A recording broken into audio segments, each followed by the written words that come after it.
Прямой эфир телеканала «Якутия-24». Это программа «Итоги дня». В студии Влад Давыдов. Здравствуйте, смотрите сегодня.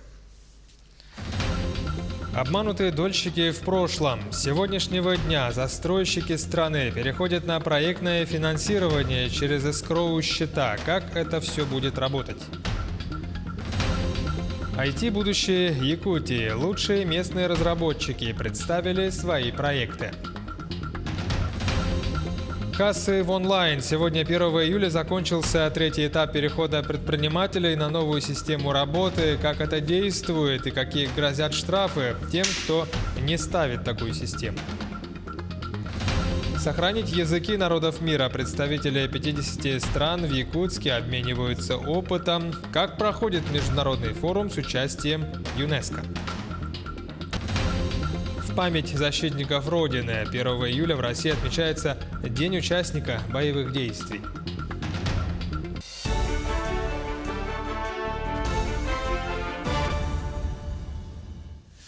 Мост через Лену повысит транспортную доступность в Якутии до 83%. Заместитель председателя правительства Кирилл Бычков заявил следующее, цитата: «Без моста круглогодичная транспортная доступность составляет в Якутии всего 20%, а с мостом будет 83%.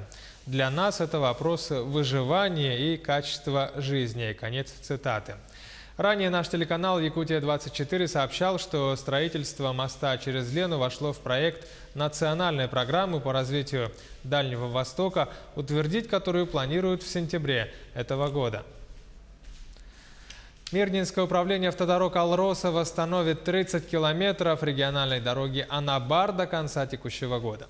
Будет задействовано до 50 единиц техники, 90 человек дорожников. Движение перекрываться не будет, а на участках ремонта автомобильной дороги ограничат скорость, установят дополнительные знаки, приборы освещения и ограждения. Ремонтные работы будут оплачивать из средств регионального бюджета в рамках национального проекта «Безопасные и качественные автомобильные дороги». Дорога регионального значения Анабар – основная и единственная дорожная артерия, соединяющая северные площадки Алроса с Мирным и Ленском. Порядок выплаты по системе «Платон» изменится. Плата в счет возмещения вреда, причиняемого автомобильным дорогам общего пользования федерального значения грузовиками, имеющими разрешенную максимальную массу свыше 12 тонн, будет ежегодно индексироваться. Соответствующее постановление вступает в силу 1 июля. Напомним, система начала работу с ноября 2015 года. К выплате применялся коэффициент 0,41, а с 1 июля тариф составит 2 рубля 4 копейки за 1 километр.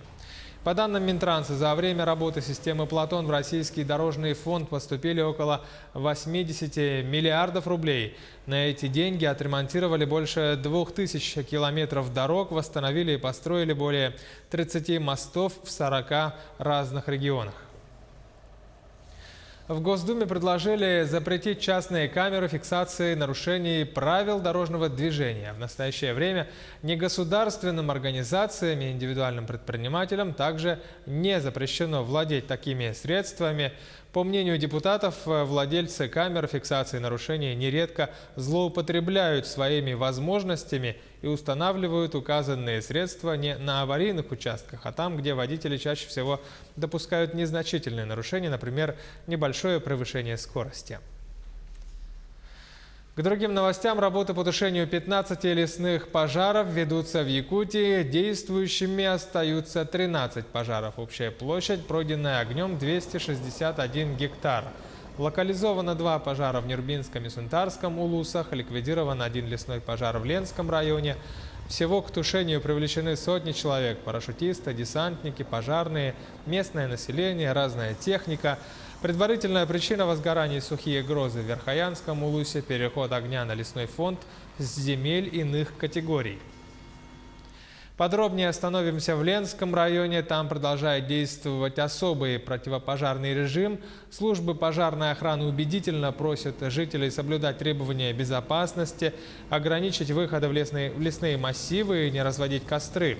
На данный момент в районе зафиксировано несколько крупных пожаров. Основная причина возгораний, по данным специальных служб, это сухие грозы. На территории района на сегодняшний день зарегистрировано 7 лесных пожаров. На сегодняшний день действующий один. Пока причина пожаров гроза. Общая площадь 7 пожаров составила 156 гектаров. Ущерб лесному массиву лесного фонда нанесен в размере 136 тысяч рублей. Также, согласно приказу номер 26 МЧС России от 2016 года, который зарегистрирован в Министерстве юстиции Российской Федерации, на период особого противопожарного режима в лесном массиве запрещается использовать открытый огонь. То есть огонь не должен быть в принципе в лесном массиве. С сегодняшнего дня вырастут цены на газ. Федеральная антимонопольная служба утвердила новые оптовые цены на газ, добываемый компанией «Газпром». Стоимость топлива повысится на 1,5%. Речь идет о газе, предназначенном для последующей реализации населению.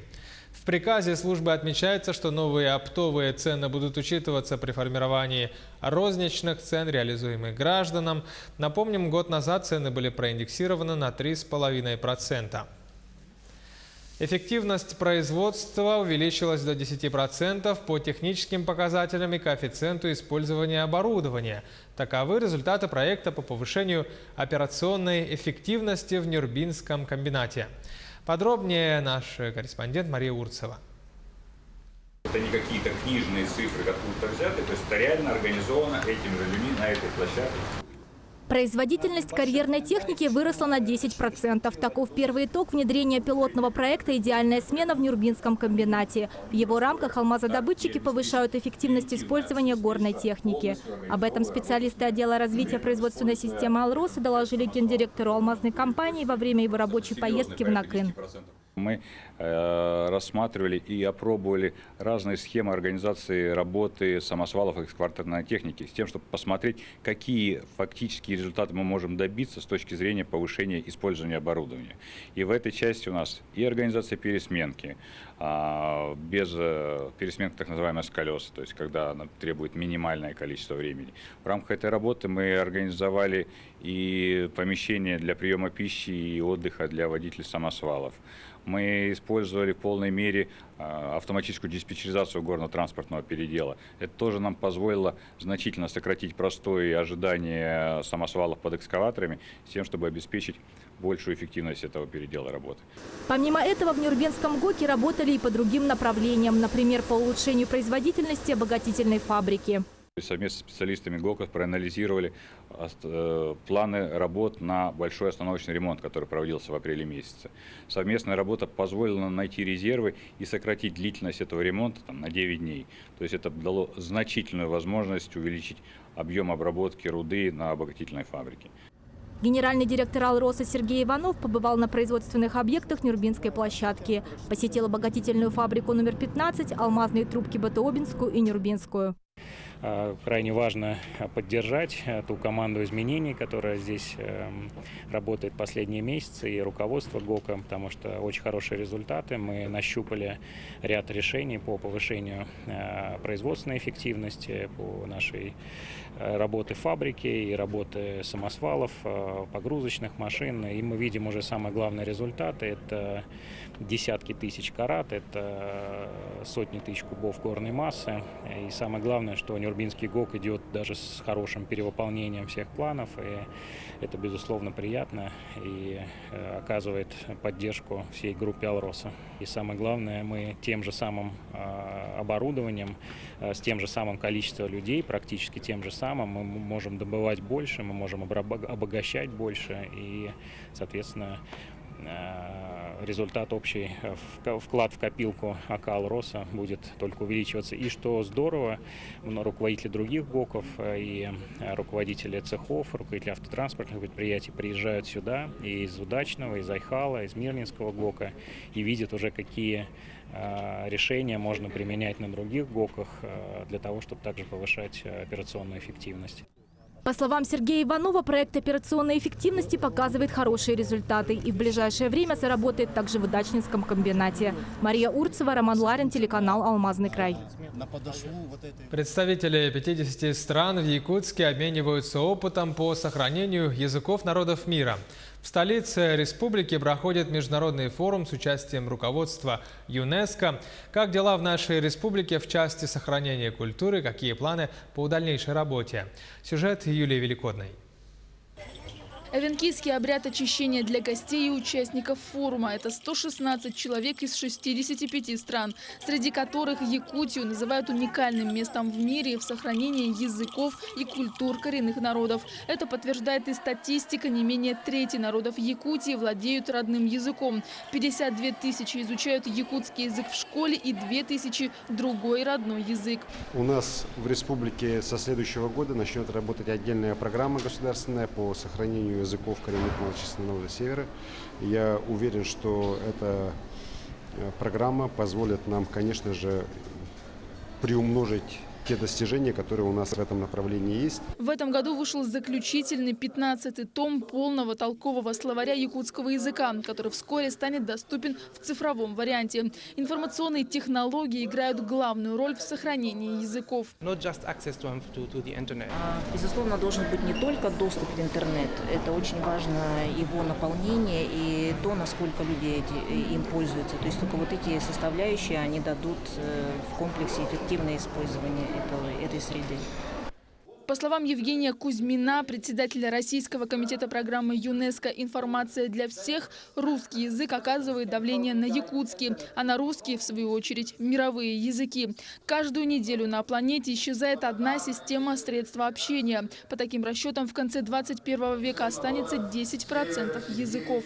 На самом деле сегодня всем языкам не очень хорошо.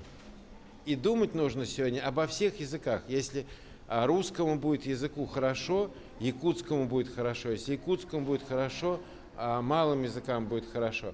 И все вот это вместе нужно делать. Оснастить технологии, для того, чтобы оснастить технологиями современными, там, распознавание речи, распознавание текста, ответы на вопросы, синтез речи, чтобы переводы. ЮНЕСКО поддерживает усилия Якутии в сохранении культуры. Свои пожелания в памятном альбоме оставил в парке «Россия. Моя история» заместитель генерального директора ЮНЕСКО Моэс Шакшук. Он посетил фотовыставку на прекрасном озере Паянг. Юлия Великодная, Георгий Григорьев, Владимир Павлов, Якутск. Якутские разработчики, которые прошли обучение по программе «Акселератор Б8», представили свои проекты. В IT-парке сегодня прошел так называемый демо-день. Обучение по этой программе проходило в течение 3 месяцев. Она направлена на быстрое развитие стартаперов. Чему научились якутские разработчики в сюжете Анастасии Кобызевой. 3 насыщенных месяца обучения с якутскими стартаперами работали лучшие эксперты из России и зарубежных стран. Лекции от успешных предпринимателей, мастер-классы по ораторскому искусству и не только. И все это на английском языке. Демо-день для них своего рода выпускной. Разработчики показали все, чему они научились за это время. Также это уникальная возможность найти инвесторов для продвижения своего проекта. У вас интересные инновативные решения в области информационных технологий, а именно определенные приложения, включительно мобильные, то есть в IT-секторе. Инвестировать действительно есть куда. Команды стартапов представили свои проекты. Они на любой цвет и вкус. От сервиса по формированию клиентской базы до производства поломоечных роботов. Есть и мобильное приложение PriceBox. Это сервис, с помощью которого можно заказывать товары повседневного пользования, не выходя из дома. У нас есть технологии, которые просто позволяют 1000 товаров загрузить буквально за 5 минут. И также у нас есть своя система логистики. Общая система логистику по городу, то есть для всех магазинов. И это позволяет дать услугу, предоставить услугу для магазинов от А до Я, то есть от покупки до доставки товара до клиента. Пользоваться приложением очень просто. С помощью него можно не только заказывать воду и еду, но также и товары для дома, для детей, бытовую химию, цветы, подарки и даже лекарства. Буквально пару кликов, и все, что вы заказали, придет в течение часа. К слову, с помощью этого приложения можно также вызывать врачей на дом. Сейчас приложение работает не только в Якутске, но и в ряде других городов России и Казахстана. Возможно, что уже в следующем году еще больше якутских стартаперов получат поддержку на развитие. Набор по программе «Акселератор Б8» планируют проводить 2 раза в год. Анастасия Кобзева, Георгий Григорьев, Владимир Павлов, Якутск. Сейчас короткая пауза. Смотрите через минуту. Обманутые дольщики теперь в прошлом. С сегодняшнего дня застройщики страны переходят на проектное финансирование через эскроу-счета. Как это будет работать? Кассы в онлайн. Сегодня, 1 июля, закончился 3-й этап перехода предпринимателей на новую систему работы. Как это действует и какие грозят штрафы тем, кто ее не ставит. В память защитников Родины в России отмечается День участника боевых действий. Якутия-24, программа «Итоги дня», в студии Влад Давыдов. Продолжаем. На горно-обогатительном комбинате Денисовский Нерынгринского района произошло возгорание ленточного конвейера. По данным диспетчера участка, Денисовская работа шахты не останавливалась. На смене работают 124 человека. Возгорание произошло в отдельно стоящем здании ГОКа. Отмечается, что погибших и пострадавших нет, люди эвакуированы. В поселке Орлах Мирнинского района произошел пожар в двухэтажном многоквартирном доме. Пострадавших и жертв удалось избежать. Пожар произошел на улице Центральная, дом 55. Предварительная причина – короткое замыкание из-за некачественной электропроводки.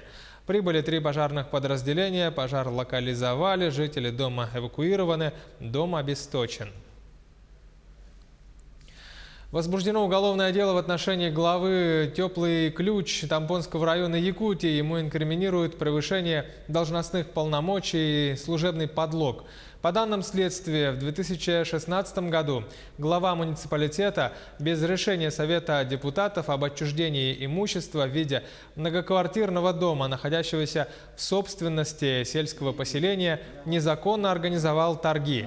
В здании находилась квартира, хозяин которой не был осведомлен о намерениях главы. Победителем торгов стала ООО, предложившие на аукционе сумму в размере 62,5 тысяч рублей. На эту сумму между муниципальным образованием и коммерческой организацией был в последующем заключен договор купли-продажи дома. Между тем, согласно документам, стоимость этого здания с учетом износа составила около 9 миллионов рублей. Кроме того, в прошлом году после поступившего запроса из правоохранительных органов, чтобы избежать уголовной ответственности, глава поселка составил и подписал фиктивное решение наследного совета муниципального образования. Якутским городским судом в отношении него избрана мера пресечения в виде заключения под стражу. Расследование уголовного дела продолжается. В поисках мальчика, который пропал во время пожара в Якутске, нужна помощь волонтеров. В столице 8-й день продолжаются поиски 7-летнего ребенка. Напомним, 24 июня на Портовском кольце номер 6 сгорел двухэтажный частный дом. После пожара родные не могут найти мальчика, 7-летнего Игоря Носкова, который в момент возгорания находился в этом доме. В это время мать и дедушка ребенка во дворе занимались хозяйством. На месте пожара были найдены кости, однако судмедэкспертиза установила, что останки нечеловеческие.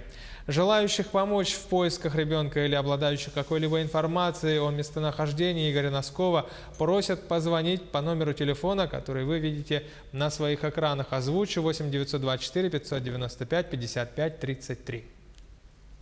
Помогите, пожалуйста, посмотрите на фотографию. Вот это ребенок. Он может одеть быть в серую футболку, в синие штанишки. Он у нас не разговаривает. Добровольцы приходят, сами ходим, ищем, но пока никаких результатов. С сегодняшнего дня застройщики страны переходят на проектное финансирование и начинают рассчитываться с дольщиками через эскроу-счета. По словам специалистов, эти новые изменения должны полностью искоренить проблему обманутых дольщиков, число которых по сей день растет. По данным в Якутии, в официальном реестре числится более 130 граждан обманутых дольщиков. Репортаж Ульяны Шагиной. Северная строительная компания начала собирать деньги на строительство этого 14-этажного дома еще в 2013 году. В долевое строительство тогда вступило 68 человек. Через 2 года застройщик должен был ввести дом в эксплуатацию, но, как видите, вместо дома лишь каркас 2 этажей и заброшенная застройка. Говорить о каком-то решении, что сроки какие-то будут уже нами утверждены, нет, мы этого не можем делать, так как мы сейчас только изучаем документы. Пока строился дом, собственник квартиры Анастасия успела родить 2 малышей. Она приобрела здесь 2-комнатную квартиру 5 лет назад. И с тех пор, разбираясь с застройщиком, прошла все круги ада. У нас замена застройщика, наконец-то, долгожданная. И мы этому очень рады. Между тем, Северной строительной компании принадлежал и 2-й объект, расположенный в том же квартале. Дольщики объекта достроили его самостоятельно, создав жилищно-строительный кооператив «Дабан». Дольщики объекта 2-й очереди пытались найти аналогичный выход, но у дома всего лишь 12% степень готовности. Представляю интересы своей сестры. Они в районе все продали, вложились в этот дом. И они оба пенсионеры. До сих пор они ничего не получили. Сегодня в официальном реестре пострадавших от долевого строительства числится более 139 человек и 6 объектов недобросовестных застройщиков. Между тем, порядка 70 объектов с долевым участием граждан только строится. Напомним, с 1 июля многие застройщики перейдут на эскроу счета и больше не смогут напрямую привлекать деньги дольщиков. Мы тоже начали подготовительную работу, отработали уже с несколькими банками, выбрали наиболее оптимальные условия из всех предложенных и уже вплотную отрабатываем заявку. Министерством строительства проводится разъяснительная работа с застройщиками для того, и с привлечением банковских структур, для того, чтобы вот этот переход был более-менее безболезненным, чтобы стройки у нас не остановились и сроки для участников долевого строительства в получении своих квартир не отодвигались. Счет эскроу по новому закону страхуется агентством страхования вкладов. Если обанкротится банк, то до 10 миллионов должны вернуться дольщикам в качестве страховой выплаты. Между тем, с прошлого года работает компенсационный фонд, куда застройщик вносит 1/2% от суммы договора. Теоретически изменения в законодательстве должны искоренить проблему обманутых дольщиков. А как будет на практике, покажет жизнь. Ульяна Шагина, Георгий Григорьев, Якутск. Сегодня, 1 июля, завершился 3-й этап перехода на онлайн-кассы. В этом году на новую систему на территории только города Якутск должны перейти более 3000 предпринимателей, а по республике эта цифра доходит до десятки тысяч. В чем плюс использования новой системы, какие штрафы грозят тем, кто этого делать не собирается? Сюжет Дмитрия Тымырова. Уже почти 3 года российские предприниматели переходят на новый порядок применения контрольно-кассовой техники. Аппаратами нового образца уже обзавелись крупные и средние торговые компании. Теперь очередь дошла до микробизнеса и малого предпринимательства. В 3-й этап входят индивидуальные предприниматели, которые осуществляют деятельность в сфере торговли, общепита, без наемных работников и также вендинговые автоматы. Для перехода на новую систему предпринимателям необходимо приобрести кассовый аппарат нового образца. Как отметили в контролирующем органе, в столице не наблюдается дефицита данной техники. На сегодняшний день контрольно-кассовой техники стоит порядка от 15 тысяч и выше. Список организаций, которые реализуют контрольно-кассовую технику, можно найти в открытом доступе в городе Якутске. Также у нас на стенде висят списки организаций, которые реализуют контрольно-кассовую технику с номерами телефонов. Что нужно сделать после покупки онлайн-кассы, алгоритм вы видите у себя на экранах. Хочется отметить, что до перехода на новую систему работы осталось чуть больше месяца. Инспекторы налоговой службы просят местных предпринимателей не тянуть с переходом. Штрафные санкции, конечно, предусмотрены статьей 14.5 Кодекса об административных правонарушениях Российской Федерации, который регламентирует о том, что индивидуальные предприниматели без наемных работников, у них срок перехода 1 июля 2019 года. В этом случае, если налогоплательщик при осуществлении торговли будет произведен без выдачи кассового чека, клиенту. В этом случае индивидуальный предприниматель либо организация привлекается к административной ответственности. Те, кто ранее перешли на новую операционную систему оплаты товаров и услуг, отмечают, что новые требования в разы упрощают работу. Год назад, в июне прошлого года, мы перешли. У нас на тот момент было 3 точки в городе Якутске. Сначала, конечно, были сомнения, потому что все говорили: о, интернет, там что-то пугали, какие-то проблемы могут быть. На самом деле перешли очень быстро, очень гладко, проблем никаких не было, ни с обменом данных, ничего. В налоговой инспекции отметили, что после 1 июля на территории республики будут проводиться плановые и внеплановые рейдовые мероприятия по соблюдению исполнения законодательства Российской Федерации. Дмитрий Тымыров, Джоустан Иннокентьев, Якутск. 1 июля в России – День участника боевых действий. Эта дата отмечается в память всех тех, кто воевал за Россию, независимо в каких войнах и вооруженных конфликтах, выполняя свой долг по защите Родины. Этот день пока не имеет официального статуса, однако с каждым годом становится все более почитаемым в стране. Рассказывает Руслан Варламов. Далеко не все солдаты, принимавшие участие в боевых действиях, сегодня живы. А потому светлая минута памяти о героях – это обязательная дань, которую отдают ветераны своим сослуживцам 1 июля. 1 июля 2009 года более 3000 ветеранов боевых действий проголосовали за создание Дня памяти и скорби ветеранов боевых действий. И с этого года, с 2009 года он отмечается, чтится, вспоминается в кругах ветеранов боевых действий. И пусть начало торжества отмечалось как-то стихийно, несогласованно, главное, что инициативная группа добилась результата, а теперь в этот день проводят культурную программу. Сегодня возложили цветы памятнику героя России Александра Александровича Рыжакова, который погиб в Чеченской Республике, защищая боевых товарищей. В этот день видим ветеранов и участников афганских событий, и участников боевых действий в Чеченской Республике и других горячих точках нашей страны и планеты. Ко дню участников боевых действий ветеранов наградили медалями «Столетия милиции», грамотами и благодарственным письмом от имени Министерства внутренних дел. Награждаем тех ветеранов, участников, которые активно в ветеранском движении участвуют. Проводим множество мероприятий различных. Ну, так же, как и социальные вопросы мы решаем своих ветеранов, так и патриотической направленности. Наградили грамотой. Ветеран боевых действий, поэтому наградили. Сегодня как-никак 1 июля праздник. Я люблю вот эту атмосферу, и пусть она будет всегда. Это очень здорово, то, что все помнят, друг друга поддерживают, вот скидываются деньгами на благоустройство города, на памятники. Это здорово. Надеемся, что к нам присоединятся ребята, которые воевали в Сирии. Ну, Россия как бы везде воюет. Везде наши ребята бывают. Поэтому, в том числе из Якутии.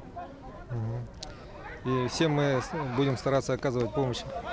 Данное торжество проводится с целью поддержания военно-патриотического воспитания молодежи. По словам ветеранов, сейчас главное – это память. Поэтому этот день приручен к почтению великой памяти участников боевых действий, геройски павшим на полях сражений во имя могущества и процветания нашей любимой Родины.